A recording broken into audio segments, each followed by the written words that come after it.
Dans l'élégance feutrée du terminal 3 de l'aéroport Charles de Gaulle, une femme s'avance avec une assurance discrète, son tailleur Chanel impeccablement coupé, soulignant chaque pas.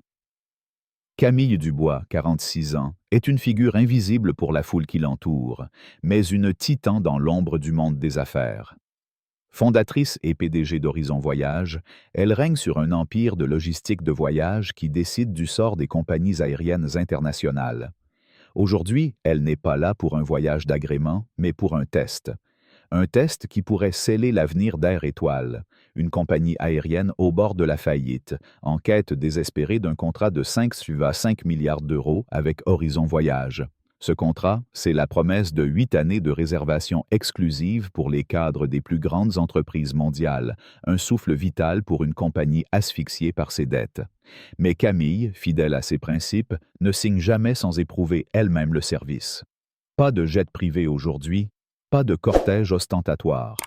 Elle choisit de voyager en classe affaires sur le vol 472 d'Air Étoile, Paris vers Nice, pour observer de près les standards de la compagnie.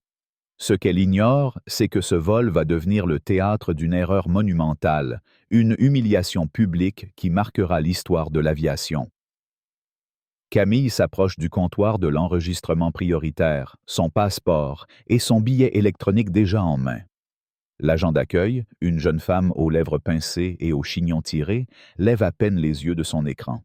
« Madame, êtes-vous sûre d'être au bon comptoir ?» demande-t-elle, son ton chargé d'une condescendance à peine voilée. Camille, habituée à ces micro-agressions dans sa carrière, ne cille pas.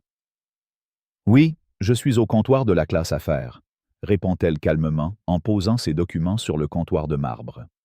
L'agent, Élise, selon son badge, examine le passeport avec une minutie exagérée, le tournant et le retournant comme s'il s'agissait d'une contrefaçon. « Je vais devoir vérifier à nouveau, » dit-elle, ses yeux glissant sur le visage de Camille avec une suspicion qui ne s'explique pas. Derrière Camille, un homme d'affaires blanc, costume gris impeccable, dépose ses documents. Élise lui adresse un sourire automatique, traite son enregistrement en moins de 30 secondes et lui souhaite un « bon voyage, monsieur ». Camille observe la scène sans un mot, mais son esprit enregistre chaque détail, chaque nuance. Elle note mentalement. Premier signe d'incohérence dans le traitement des passagers. « Madame Dubois, pourriez-vous me donner une autre pièce d'identité ?» insiste Élise, son ton maintenant teinté d'impatience. Camille, toujours impassible, sort sa carte d'identité et l'attend sans commentaire. Élise la scrute, compare les photos, consulte son écran, puis appelle un superviseur par téléphone sans même lever les yeux vers Camille. « Oui, c'est au comptoir prioritaire. Il y a un problème avec une passagère, » murmure-t-elle, comme si Camille n'était pas là. Un homme en costume sombre, badge indiquant « responsable des opérations », arrive rapidement. Il s'appelle Marc, et son regard sur Camille est tout aussi scrutateur que celui d'Élise. « Madame, pourriez-vous confirmer votre destination ?» demande-t-il, bien que l'information soit clairement indiquée sur son billet. « Nice », répond Camille, sa voix posée mais ferme. « Et le but de votre voyage ?» poursuit-il, une question rarement posée aux passagers de classe affaires. Camille hausse un sourcil, l'ironie de la situation ne lui échappant pas. « Affaires ?» dit-elle simplement. Le mot semble flotter dans l'air, lourd de sous-entendus. Marc griffonne une note sur son billet, une petite marque au stylo rouge. « Qu'est-ce que cela signifie ?» demande Camille, son ton toujours courtois mais incisif. « Juste une vérification de sécurité, rien d'inquiétant, » répond Marc avec un sourire artificiel qui ne convainc personne. Camille passe enfin le comptoir après près de 20 minutes, un délai absurde pour une passagère de classe affaires. Elle remarque que les autres passagers, majoritairement des hommes blancs en costume, passent en quelques secondes, leurs documents à peine regardés. Elle sort son téléphone et envoie un message rapide à son bras droit. « Olivier Martin. Problème au comptoir d'Air Étoile. Notez-le pour le rapport. À la sécurité, l'expérience se répète. Un agent de la TSA, un homme d'âge mûr aux gants bleus, la dirige vers une file de contrôle supplémentaire. « Madame, nous devons effectuer une vérification approfondie, » annonce-t-il sans explication. Camille, toujours composée, observe tandis que ses affaires sont fouillées avec une rigueur excessive. Son dossier de contrat, un document de plusieurs centaines de pages destiné à Air Étoile, est manipulé sans soin, une page déchirée sous les doigts maladroits de l'agent. Une paire de boucles d'oreilles en perles, héritage de sa grand-mère, est jetée négligemment sur la table métallique. L'une d'elles roule et se fissure sous la chaussure d'un autre agent. Désolé, marmonne-t-il sans même la ramasser. Camille récupère la perle brisée, la glisse dans sa poche et prend une photo discrète de la scène avant d'envoyer un autre message à Olivier.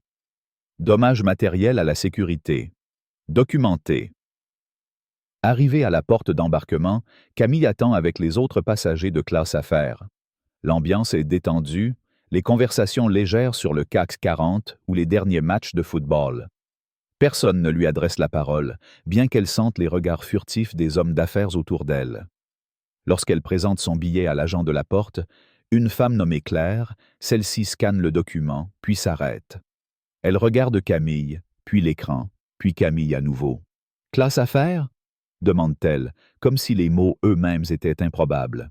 « Oui, à gauche », répond Camille, avec un sourire poli, anticipant la direction. Claire, visiblement déstabilisée, scanne à nouveau le billet avant de la laisser passer, non sans un regard qui semble dire « Ce n'est pas votre place ». À bord, Camille s'installe dans son siège, 2A, côté hublot. Le passager à côté d'elle, un homme d'une soixantaine d'années nommé Pierre, lève les yeux de son journal Le Figaro et fronce les sourcils. Il ajuste sa position, comme pour marquer une distance physique entre eux, malgré l'espace généreux des sièges de classe affaires. Camille, habituée à ce genre de comportement, ne réagit pas et sort sa tablette pour consulter ses notes. Mais l'accalmie est de courte durée. Une hôtesse de l'air, Sophie, s'approche, son sourire professionnel vacillant légèrement. « Madame, puis-je voir votre carte d'embarquement, s'il vous plaît ?» demande-t-elle, son ton doux mais teinté d'une hésitation étrange. Camille, sans un mot, lui tend le document, déjà vérifié 3 fois. Sophie l'examine longuement, comme si elle cherchait une erreur. « Je pense qu'il y a une confusion, » dit-elle enfin, baissant la voix mais pas assez pour que Pierre, le voisin, n'entende pas. « Il n'y a pas de confusion, » répond Camille, sa voix calme mais tranchante. « C'est mon siège attribué. » Pierre, agacé, intervient sans regarder Camille. « Y a-t-il un problème ?» demande-t-il à Sophie, comme si Camille n'existait pas. « J'ai payé pour une expérience paisible en classe affaires. » Sophie, visiblement mal à l'aise, lui adresse un sourire complice. « Nous vérifions juste quelque chose, monsieur. » Pierre hausse les épaules et ajoute, assez fort pour que les autres passagers l'entendent. « Ces sièges coûtent cher. Je ne suis pas sûr qu'elles soient au bon endroit. » Camille tourne la tête vers lui, son regard perçant.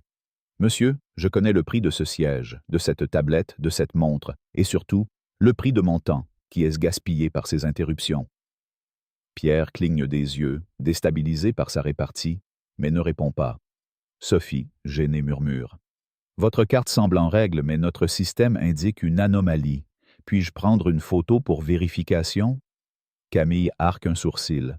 « En 15 ans de voyage d'affaires, jamais une hôtesse n'a photographié ma carte d'embarquement. Est-ce une nouvelle politique d'Air Étoile ?» La question posée avec une politesse acérée fait tressaillir Sophie. « C'est pour clarifier la situation, » balbutie-t-elle. À cet instant, un jeune passager, Julien, assis 2 rangées derrière, observe la scène avec un mélange d'indignation et de curiosité. Étudiant en journalisme, il sort discrètement son téléphone et commence à filmer, capturant l'échange tendu. Julien, avec ses lunettes rondes et son air studieux, sent que quelque chose d'important se déroule sous ses yeux. Il murmure à sa voisine, une femme d'affaires nommée Claire. « C'est inacceptable. Pourquoi la cible-t-il ainsi ?» Claire, absorbée par son ordinateur, hausse les épaules. « C'est probablement une erreur administrative, » dit-elle, mais son ton manque de conviction. L'hôtesse Sophie hésite, puis s'éloigne, la carte d'embarquement toujours en main. Camille note ce détail. On ne lui rend pas son document. Un autre affront, subtil mais calculé. Pierre, toujours à côté, ne peut s'empêcher de commenter. « Ils essaient juste de maintenir un certain standing, » dit-il, son ton dégoulinant de condescendance. « Cette compagnie est connue pour son luxe, pas pour votre genre. » Camille, sans lever les yeux de sa tablette, répond froidement. Mon genre peut se permettre des compagnies bien plus luxueuses que celle-ci. Pierre rougit, mais avant qu'il ne puisse répliquer, une autre hôtesse, plus autoritaire, s'approche. C'est la chef de cabine, Valérie, une femme d'une quarantaine d'années, au regard glacial. « Madame, nous avons un problème avec votre siège », déclare-t-elle sans préambule. Camille lève les yeux, son expression toujours impassible. « Quel problème précisément ?» demande-t-elle. Valérie semble prise de court par la question directe. « Une anomalie dans l'attribution des sièges », répond-elle vaguement. « Mes documents ont été vérifiés à plusieurs reprises. Je suis dans mon siège attribué. La seule anomalie ici est la répétition de ces interrogations. » Pierre, enhardi par la présence de Valérie, intervient à nouveau. « Écoutez, je ne veux pas être désagréable, mais elle ne semble pas à sa place ici. Cela crée une ambiance inconfortable. » Valérie, au lieu de corriger son comportement, hoche la tête en signe de compréhension, un geste qui trahit son parti pris. Camille, sans perdre son calme, sort son téléphone et tape un message à Olivier. Escalade à bord. Préparez le plan B. Julien, toujours en train de filmer, zoome sur l'échange, capturant l'expression complice de Valérie et le sourire narquois de Pierre. Sophie, restée en retrait, observe la scène avec une gêne croissante. Elle murmure à une collègue. Ce n'est pas juste. Elle a un billet valide. Mais sa collègue la fait taire d'un regard sévère. La tension monte. Valérie, visiblement agacée par la résistance de Camille, insiste. « Madame, je dois voir votre carte d'embarquement à nouveau. » Camille secoue la tête. « Non, votre collègue l'a prise sans ma permission. Si vous ne pouvez pas localiser mes documents dans votre propre système, c'est un échec d'Air Étoile, pas le mien. » La cabine devient silencieuse, les passagers des rangées voisines suivant l'échange avec un mélange de curiosité et de malaise. Julien filme toujours, son cœur battant plus vite. Il sait que ce qu'il capture pourrait changer les choses. Claire, sa voisine, commence à regarder la scène plus attentivement, son ordinateur oublié. Valérie, déstabilisée mais déterminée, s'éloigne pour murmurer quelque chose à un collègue. Camille, anticipant la suite, ajuste sa tablette pour enregistrer discrètement la scène. Elle positionne l'appareil sur sa tablette de repas, capturant à la fois son siège et l'allée. Quelques minutes plus tard, Valérie revient, accompagnée de 2 agents de sécurité de l'aéroport, leurs uniformes ornés du logo d'Air Étoile. « Madame Dubois », commence Valérie, sa voix assez forte pour être entendue par tous. « Notre système indique une erreur informatique. Nous devons vous déplacer en classe économique pour le reste du vol. » Camille, imperturbable, répond. « C'est étrange, étant donné que mon billet a été scanné avec succès, mon siège confirmé à plusieurs reprises, et que je suis assise ici depuis 40 minutes. » Elle marque une pause, puis ajoute. « Puis-je voir la documentation de cette erreur ?» La question désarçonne Valérie, qui bredouille. « C'est dans notre système interne. Ce n'est pas nécessaire. » Camille, toujours calme, insiste. « Je comprends que vous pensez suivre le protocole. Cependant, mon billet est valide. Mon siège est confirmé, et je ne bougerai pas. » Pierre, excédé, marmonne. « Faites ce qu'on vous demande. Vous faites une scène. » Camille l'ignore, son regard fixé sur Valérie. Julien, de son côté, filme chaque mot, chaque geste, son indignation grandissant. Sophie, en retrait, semble au bord des larmes, partagée entre son devoir envers Air Étoile et son sens de la justice. Soudain, le haut-parleur de la cabine grésille. « Mesdames et messieurs, ici votre commandant de bord. Nous rencontrons un léger problème de sécurité nécessitant notre attention. Par mesure de précaution, nous allons effectuer un atterrissage imprévu à l'aéroport le plus proche. Restez assis avec vos ceintures attachées. » Un murmure inquiet parcourt la cabine. Les passagers échangent des regards, beaucoup faisant le lien entre la confrontation avec Camille et cette annonce. Camille, elle, comprend immédiatement. Le problème de sécurité, c'est elle. Une escalade fabriquée pour la faire sortir de l'avion. Elle envoie un dernier message à Olivier. Atterrissage forcé à cause de moi. Exécutez le plan B immédiatement. L'avion atterrit à Lyon, loin de la destination prévue. Par le hublot, Camille aperçoit des véhicules de sécurité aux gyrophares clignotants. Le commandant annonce: « Nous allons rester ici brièvement pendant que la sécurité règle la situation. Restez assis. » Camille range sa tablette, ajuste son tailleur et attend, toujours digne. Deux agents de sécurité montent à bord, leur visage impassible. Ils s'arrêtent à son rang. « Madame, prenez vos affaires et venez avec nous », ordonne l'un d'eux, un homme grand nommé Thierry. Camille, sans perdre son sang-froid, demande: « Pourquoi suis-je retiré de ce vol ?» Thierry répond évasivement: « L'équipage a signalé un trouble. » « Quel trouble précisément ?» insiste Camille, sa voix claire et audible.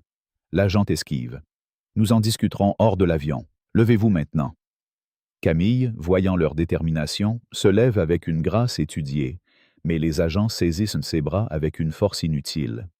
Ils la traînent dans l'allée, sous les regards choqués des passagers. Julien filme toujours, son objectif capturant l'indignité de la scène.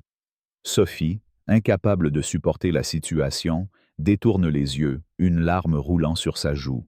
Claire, la voisine de Julien, murmure: « C'est scandaleux. » Alors que Camille est escortée vers la passerelle, Thierry marmonne, assez bas pour qu'elle seule l'entende: « La classe affaires n'est pas pour tout le monde. » Les mots, chargés de mépris raciste, sont comme une gifle. Camille ne répond pas, mais ses yeux brillent d'une détermination froide. Elle sait que cet instant, capturé par les téléphones des passagers, marquera le début de la fin pour Air Étoile. Dans le terminal, la scène devient encore plus publique. Les voyageurs, attendant d'autres vols, s'arrêtent pour regarder cette femme élégante, en tailleur haute couture, traînée par deux agents de sécurité. Julien, descendu de l'avion, continue de filmer, suivant à distance. « Elle n'a rien fait !» crie-t-il à la foule. « Ils l'ont virée pour avoir été dans son siège attribué. » Les agents accélèrent, leurs mains serrant les bras de Camille avec une force croissante. « Vous me faites mal inutilement, » dit-elle, assez fort pour que les témoins l'entendent. Ils l'ignorent, la conduisant vers une porte marquée « Sécurité uniquement ». Alors que la porte se referme, Camille prononce des mots qui résonnent comme une prophétie. Ce sera l'erreur la plus coûteuse qu'Air Étoile ait jamais commise. Thierry ricane, mais dans ses yeux, une lueur d'incertitude apparaît. Il ne sait pas encore que cette femme, qu'il a sous-estimée, tient entre ses mains le pouvoir de faire tomber un empire. Dans le terminal de l'aéroport de Lyon-Saint-Exupéry, l'air est saturé de murmures et de regards curieux. La scène de Camille Dubois, traînée hors du vol 472 d'Air Étoile par deux agents de sécurité, s'est transformée en un spectacle public. Les téléphones des voyageurs capturent chaque instant, chaque expression de mépris des agents, chaque mot de protestation de Julien, le jeune étudiant en journalisme qui a suivi l'incident depuis son siège en classe affaires. Les vidéos, brutes et implacables, commencent leur voyage numérique, partagés sur Twitter, Instagram et TikTok sous le hashtag #honte Air Étoile. En quelques minutes, le nom de la compagnie aérienne devient synonyme de scandale. Mais dans une petite salle de sécurité aux murs gris, loin des regards indiscrets, Camille Dubois reste immobile, son calme olympien contrastant avec l'agitation extérieure. Elle est assise à une table métallique, face aux deux agents, Thierry et son collègue plus discret, Paul. Sur la table, son téléphone, son passeport et son sac à main, rendus à contre-cœur après qu'elle a exigé de récupérer ses affaires. Thierry, toujours arrogant, pousse un formulaire vers elle. « Vous devez rédiger une déclaration expliquant votre comportement perturbateur, » dit-il, son ton suggérant que l'issue est déjà décidée. Camille, sans toucher le document, répond avec une précision chirurgicale.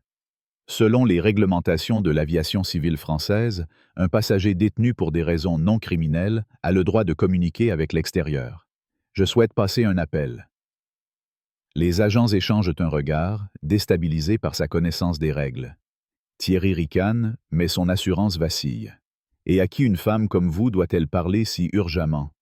demande-t-il, sa voix dégoulinante de condescendance.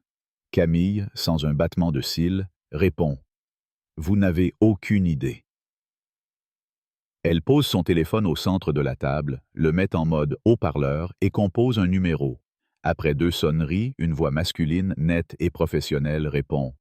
Olivier Martin, Horizon Voyage. Camille, tout va bien? Camille, sa voix aussi stable qu'une lame d'acier, déclare. Olivier, je viens d'être physiquement retiré du vol 472 d'Air Étoile après plusieurs actes de discrimination. Un silence choqué s'installe à l'autre bout de la ligne, puis Olivier explose. Quoi? Êtes-vous blessé? Dois-je envoyer l'équipe juridique?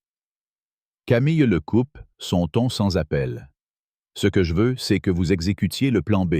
Le contrat de 5 milliards d'euros avec Air Étoile est annulé, effectif immédiatement. Transférez tout à Aile d'Azur. Les agents, qui jusque-là écoutaient avec un mélange d'ennui et de mépris, se figent. Le chiffre, 5,25 milliards, flotte dans l'air comme une menace tangible. Olivier, encore sous le choc, répond. Camille, c'est leur bouée de sauvetage. Leur cours boursier va s'effondrer. Camille, imperturbable, rétorque. Je suis au courant. Faites-le maintenant. Publiez un communiqué de presse dans l'heure et assurez-vous qu'il explique précisément pourquoi cela arrive.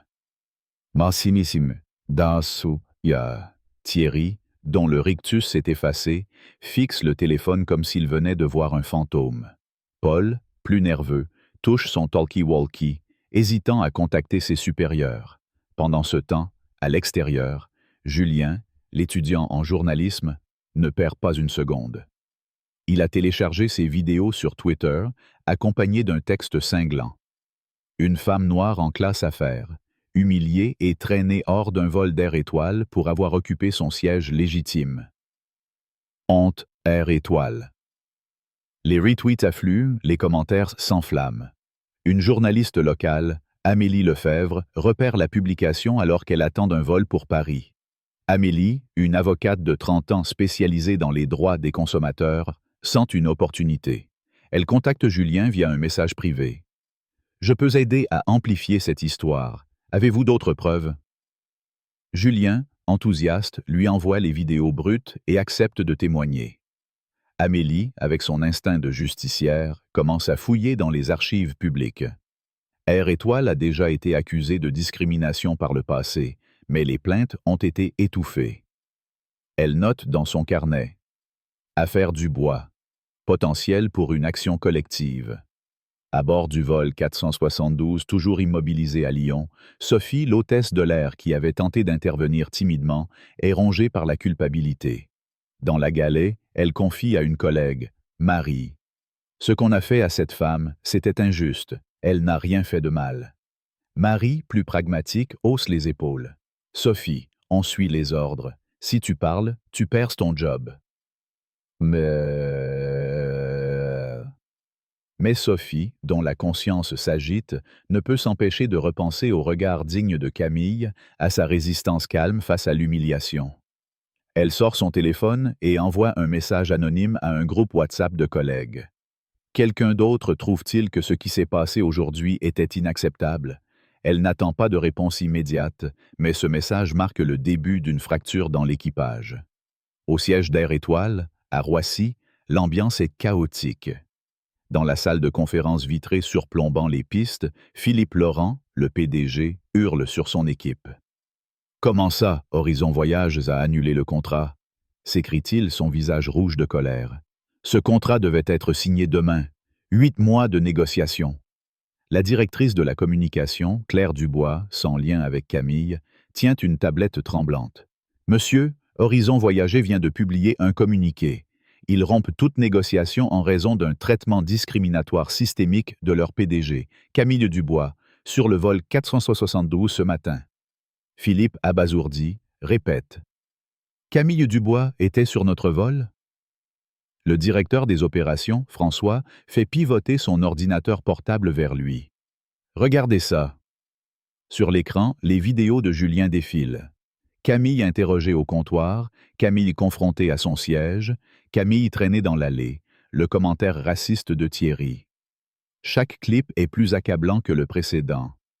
Les hashtags honte Air Étoile et justice pour Camille dominent les réseaux sociaux. Philippe blême, murmure. Mon Dieu. Dans la salle de sécurité à Lyon, Camille reste assise, son regard fixé sur les agents. « Je suggère que vous contactiez vos supérieurs immédiatement, » dit-elle, sa voix aussi tranchante qu'un scalpel. « Si vous avez encore un emploi. » Thierry, dont l'arrogance s'est évaporée, attrape son talkie-walkie d'une main mal assurée. Paul, plus hésitant, bredouille. « Madame, qui êtes-vous exactement ?» Camille sort une carte de visite de son sac, la pose sur la table. Sobre, élégante, elle porte son nom, son titre, PDG, Horizon Voyage, et le logo de l'entreprise. Pour les agents, c'est comme si une bombe venait d'exploser. Thierry lit la carte puis la relit, comme s'il espérait que les mots changent. Camille, sans un mot de plus, se lève, récupère ses affaires et se dirige vers la sortie. Les agents, paralysés, ne tentent pas de l'arrêter. À l'extérieur, une Mercedes noire attend au point de ramassage VIP. Marcus, le chauffeur de Camille, ouvre la portière. « Tout va bien, Madame Dubois ?» demande-t-il, son ton mêlant inquiétude et respect. Camille hoche la tête, s'installe à l'arrière et prend d'une profonde inspiration, la première depuis le début de l'ordalie. Son téléphone vibre sans cesse. Appel de Philippe Laurent, message d'Olivier, notification de presse. Elle ignore les appels d'Air Étoile et répond à Olivier. Communiqué publié, la réponse arrive instantanément. Oui, les vidéos sont partout. Aile d'Azur est prête à vous rencontrer à Nice dans l'heure. Camille esquisse un sourire. Le plan B, méticuleusement préparé, se déroule sans accroc. À Nice, le siège d'Aile d'Azur brille sous le soleil méditerranéen, un bâtiment moderne aux lignes épurées. Lorsque la Mercedes de Camille s'arrête devant l'entrée exécutive, une délégation l'attend. Thomas Bisset, PDG d'Aile d'Azur, s'avance, la main tendue. « Madame Dubois, nous sommes profondément choqués par ce qui vous est arrivé ce matin. Merci d'être venue si vite. » Camille, toujours composée, serre sa main. « Merci de votre flexibilité, Monsieur Bisset. » L'équipe d'Aile d'Azur, consciente de l'opportunité, a annulé tous ses rendez-vous pour accueillir Camille. Dans l'ascenseur menant à la salle de conférence, Thomas ajoute « Nous avons suivi les vidéos sur les réseaux sociaux. C'est inacceptable. » Camille, sans s'attarder sur l'incident, répond « Ce qui compte maintenant, c'est ce que nous faisons de cette opportunité. » Pendant ce temps, à Roissy, le siège d'Air Étoile est en état de crise. Les écrans de la salle de conférence affichent le cours boursier de la compagnie, en chute libre de 35% en une heure. « Il faut arrêter l'hémorragie !» s'écrie Philippe, frappant la table. « Appelez-la !» Claire, la directrice de la communication, secoue la tête. Son bureau nous renvoie vers leur service juridique. Elle refuse de parler. François, le directeur des opérations, intervient. Selon les réseaux sociaux, elle est déjà en route pour le siège d'Aile d'Azur. Et amis, la nouvelle frappe Philippe comme un coup physique. Non seulement ils perdent le contrat, mais leur principal concurrent va en bénéficier. « Comment personne n'a reconnu Camille Dubois ?» demande-t-il désespéré. La question révèle son erreur fondamentale. Il croit que le respect dépend de la reconnaissance d'un statut, non d'un principe universel. À Lyon, Sophie, l'hôtesse, prend une décision. Dans un coin discret du terminal, elle envoie un courriel anonyme à Amélie Lefebvre, la journaliste rencontrée via Julien. « J'étais sur le vol 472. Ce qui s'est passé était injuste. Je veux témoigner, mais pas publiquement. » Amélie, qui compile déjà un dossier contre Air Étoile, répond immédiatement. « Merci. Votre témoignage peut tout changer. Rencontrons-nous. » Julien, de son côté, devient une figure montante sur les réseaux sociaux. Ses publications attirent l'attention des médias nationaux. Une chaîne d'information, BFM TV, le contacte pour une interview en direct. Julien, nerveux mais déterminé, accepte, voyant dans cette affaire une chance de faire entendre sa voix. Dans la salle de conférence d'Aile d'Azur, Camille est au centre de l'attention. Les cadres, alignés autour d'une table en acajou, écoutent son exposé sur le contrat. Horizon Voyage exige des partenaires qui respectent tous les passagers, sans exception, déclare-t-elle, son regard balayant la pièce. Votre compagnie a démontré ce respect lors de mes précédents voyages incognito. C'est pourquoi nous sommes ici. Thomas Bisset hoche la tête, impressionné par sa clarté. Nous sommes prêts à répondre à vos attentes, Madame Dubois. Les termes du contrat, déjà préparés par Olivier, sont signés en moins d'une heure. Elle d'Azur s'engage à adopter des politiques anti-discrimination parmi les plus strictes de l'industrie, un engagement que Camille a imposé comme condition non négociable. À Roissy, Philippe Laurent reçoit une alerte. Horizon Voyage transfère son contrat de 5,5 milliards à Elle d'Azur. Le communiqué d'Horizon Voyage détaille tout. L'interrogatoire au comptoir, la remise en question du siège, le commentaire raciste, la violence des agents. Les noms des employés impliqués, Élise, Valérie, Thierry, Paul, sont cités, accompagnés de témoignages de passagers et de liens vers les vidéos de Julien. Philippe, effondré, ordonne « Virez-les tous, immédiatement ». Mais il sait que le mal est fait. Le cours boursier d'Air Étoile s'effondre de 60% et les analystes financiers parlent déjà de faillite imminente. Dans un ultime effort, Philippe tente d'appeler Camille une dernière fois. Son assistante, polie mais ferme, répond « Madame Dubois est en réunion. Veuillez contacter notre service juridique. » À Nice, alors que Camille quitte le siège d'Aile d'Azur, son téléphone affiche une notification. Cours d'air. Étoile suspendue après une chute de 65%. Rumeur de faillite. Elle ferme l'écran, monte dans la Mercedes et regarde par la fenêtre. Pour la première fois, elle s'autorise un moment de réflexion. Ce n'était pas seulement une victoire personnelle, mais le début d'un changement plus vaste. Les vidéos de Julien, le courage naissant de Sophie, l'engagement d'Amélie. Tout cela converge vers un mouvement qui pourrait redéfinir l'industrie. Camille sait que l'histoire ne s'arrête pas là. Elle a allumé une étincelle, et le feu qu'elle a déclenché continuera de brûler, jusqu'à ce que le respect devienne la norme, pas l'exception. Dans l'amphithéâtre de l'ESSEC, l'une des plus prestigieuses écoles de commerce de France, une foule d'étudiants et de professeurs s'est rassemblée, suspendue aux paroles de Camille Dubois. La lumière tamisée des projecteurs éclaire son visage déterminé, son tailleur bleu marine impeccable contrastant avec le fond sobre de la scène. Derrière elle, un écran géant affiche le titre de son discours. Respecter ou périr. Une leçon d'éthique dans les cieux. Ce n'est pas une conférence d'entreprise classique, ni un cri de vengeance. Camille, PDG d'Horizon Voyage, se tient là non pas comme une victime, mais comme une architecte d'un changement systémique. Quelques heures après l'humiliation subie sur le vol 472 d'Air Étoile, les vidéos de l'incident ont enflammé les réseaux sociaux, transformant une injustice personnelle en un mouvement mondial. Le hashtag Honte à Air Étoile est désormais supplanté par un autre, plus puissant. As respect est le minimum. Camille, micro en main, regarde l'audience avec une intensité qui impose le silence.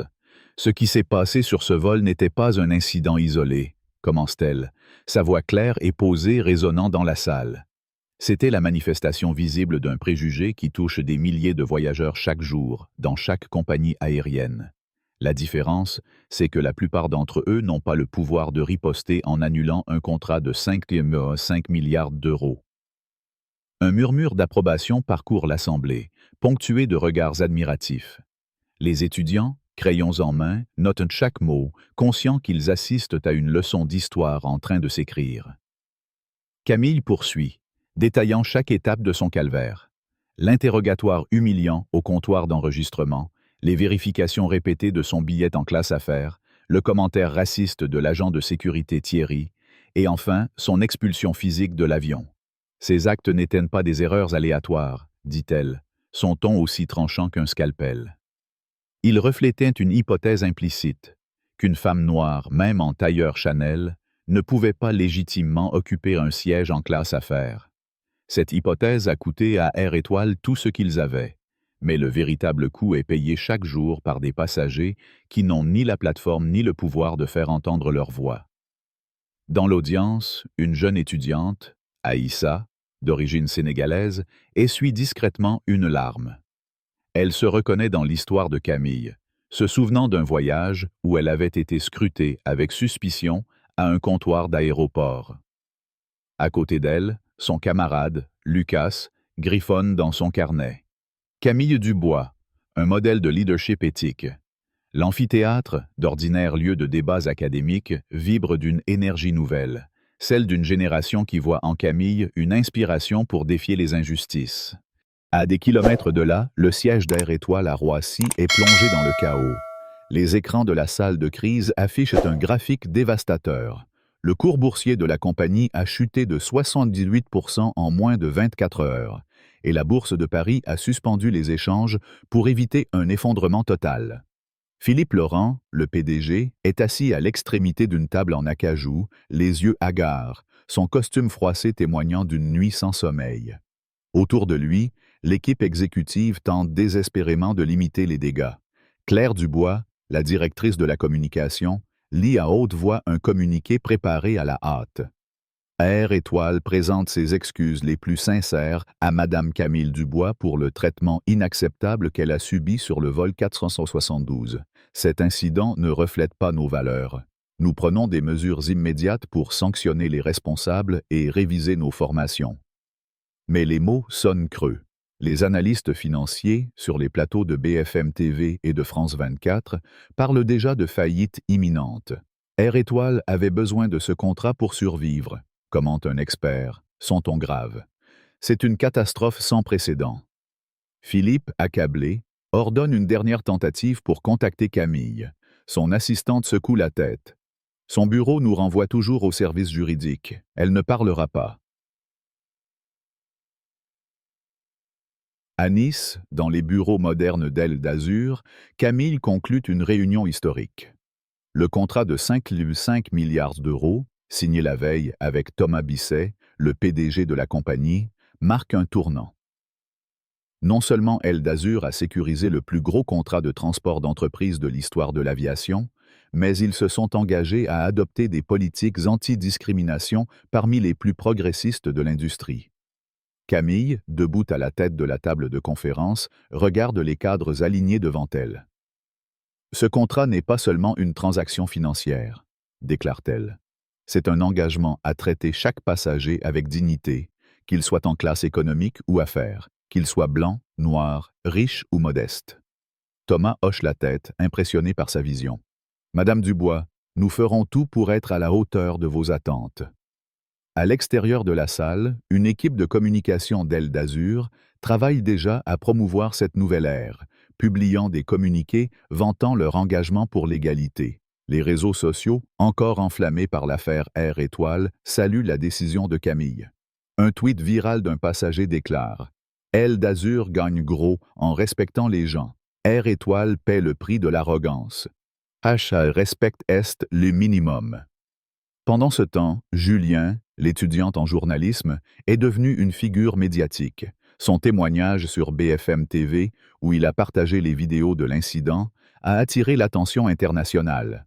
Assis dans un studio parisien, face à une journaliste, il explique avec passion « J'ai vu une injustice et j'ai agi. Cette femme n'a rien fait d'autre que d'occuper son siège légitime. » Son courage inspire d'autres passagers du vol 472 à partager leurs propres vidéos, renforçant le récit accablant contre Air Étoile. Julien, désormais suivi par des milliers de personnes sur Twitter, utilise sa nouvelle plateforme pour plaider en faveur de réformes dans l'industrie aérienne. Il reçoit un message d'Amélie Lefebvre, l'avocate qui s'est saisie de l'affaire. « Julien, votre témoignage est crucial, » écrit-elle. « Nous construisons un dossier pour une action collective contre Air Étoile. Voulez-vous vous impliquer? » Julien, galvanisé, répond immédiatement. « Absolument, je suis prêt. » Sophie, l'hôtesse de l'air qui avait tenté d'intervenir lors de l'incident, traverse une crise personnelle. Après avoir envoyé son courriel anonyme à Amélie, elle est contactée par l'avocate pour une rencontre discrète à Lyon. Dans un café près de la place Bellecour, Sophie, nerveuse, confie. « J'ai vu ce qui s'est passé, et j'ai honte d'avoir fait partie de cet équipage, mais j'avais peur de perdre mon emploi. » Amélie, avec son regard perçant et son carnet rempli de notes, la rassure. « Votre témoignage peut faire la différence, Sophie. Vous n'êtes pas seule. » Sophie, encouragée, accepte de témoigner officiellement, à condition que son identité reste protégée. Elle remet sa démission à Air Étoile le lendemain, incapable de continuer à travailler pour une compagnie qu'elle juge moralement compromise. Elle d'Azur, informée de son courage par Amélie, lui propose un poste dans leur programme de formation à l'égalité, une offre qu'elle accepte avec gratitude. « Je veux faire partie du changement », murmure-t-elle en signant son nouveau contrat.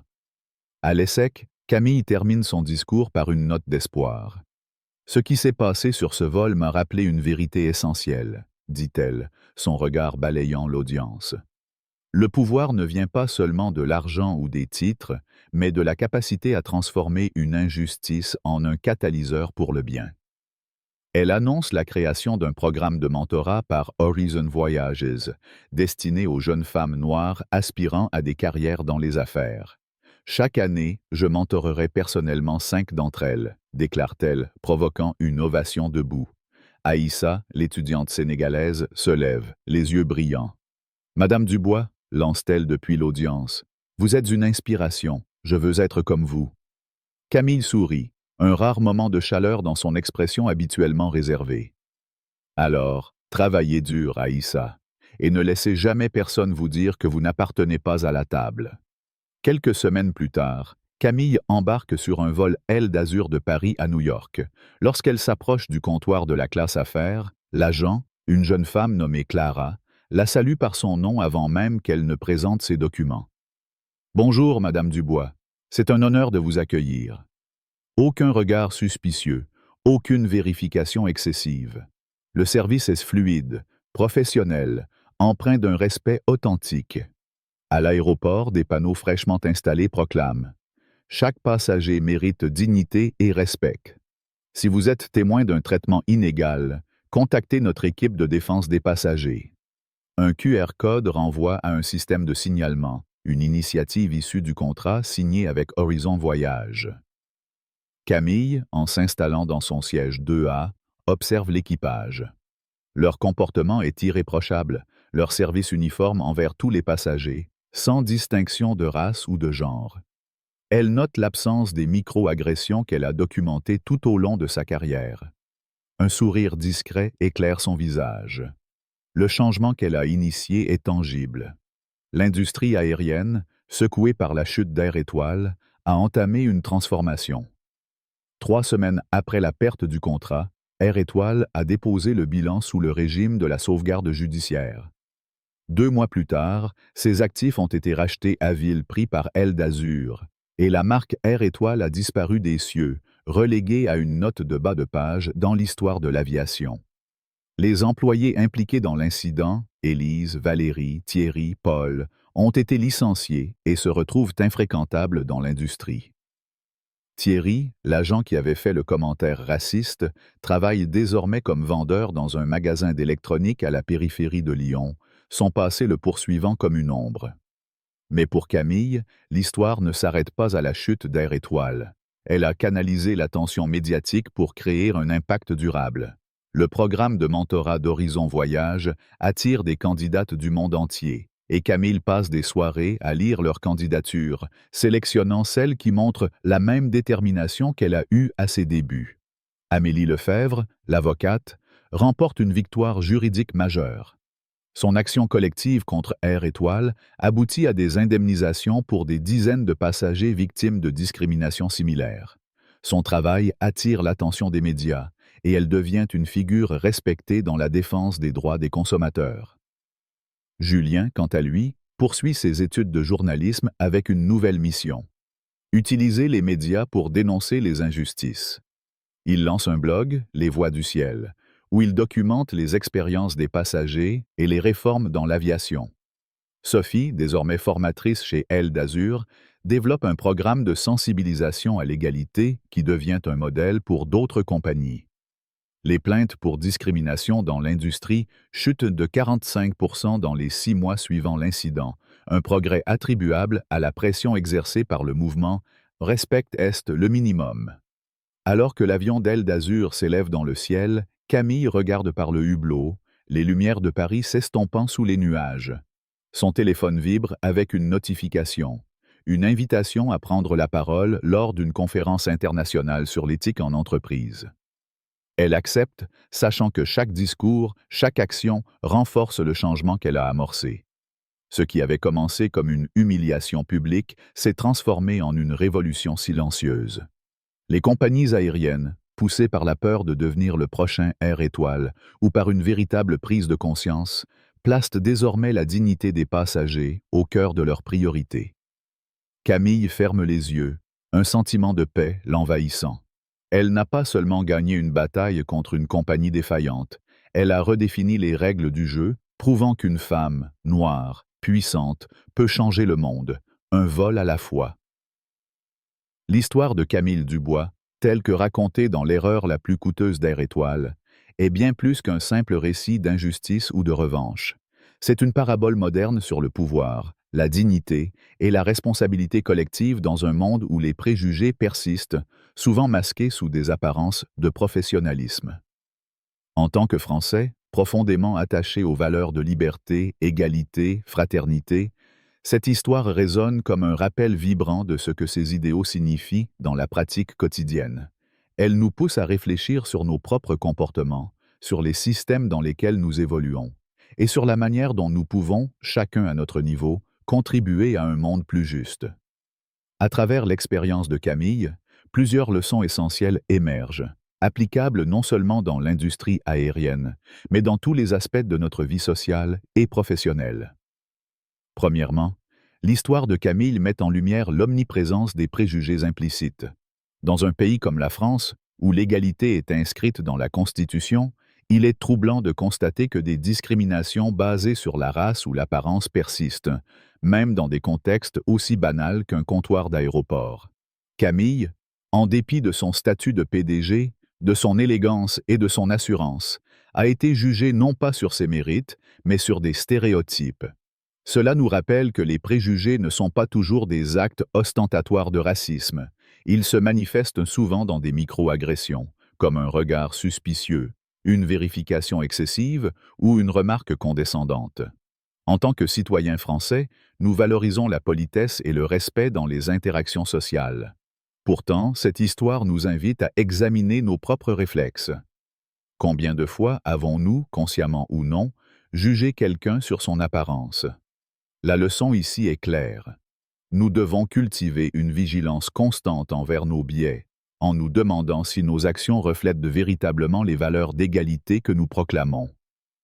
Deuxièmement, l'histoire illustre le pouvoir de la dignité face à l'adversité. Camille Dubois, confrontée à une humiliation publique, a choisi de répondre non par la colère ou le désespoir, mais par une composure inébranlable. Ce choix reflète une qualité profondément admirée dans la culture française, la maîtrise de soi.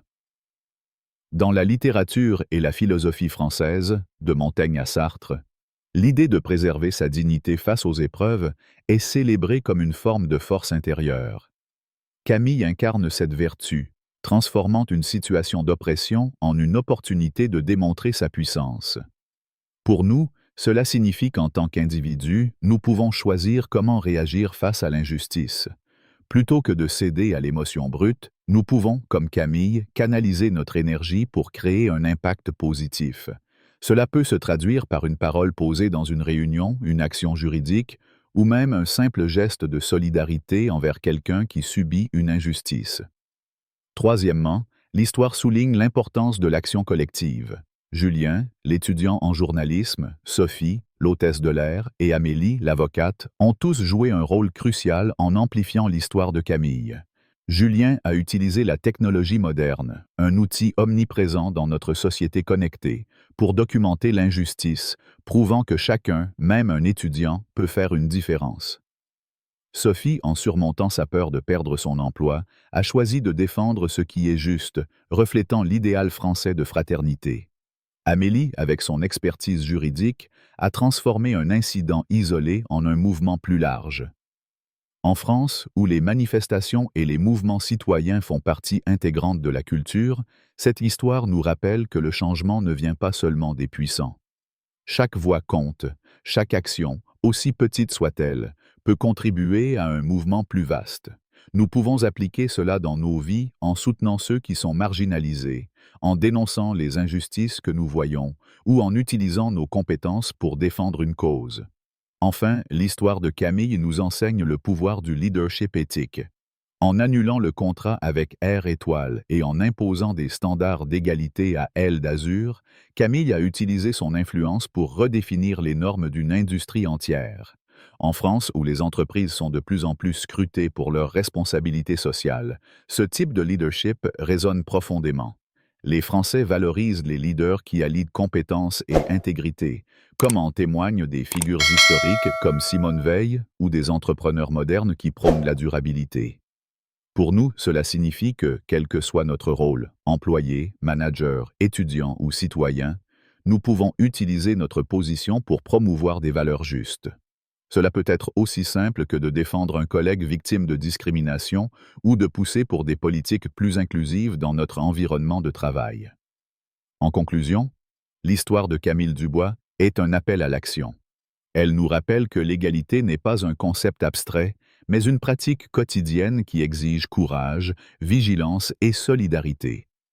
Dans une société française où la diversité est à la fois une richesse et un défi, nous devons nous engager à traiter chaque individu avec respect, indépendamment de son apparence ou de son origine.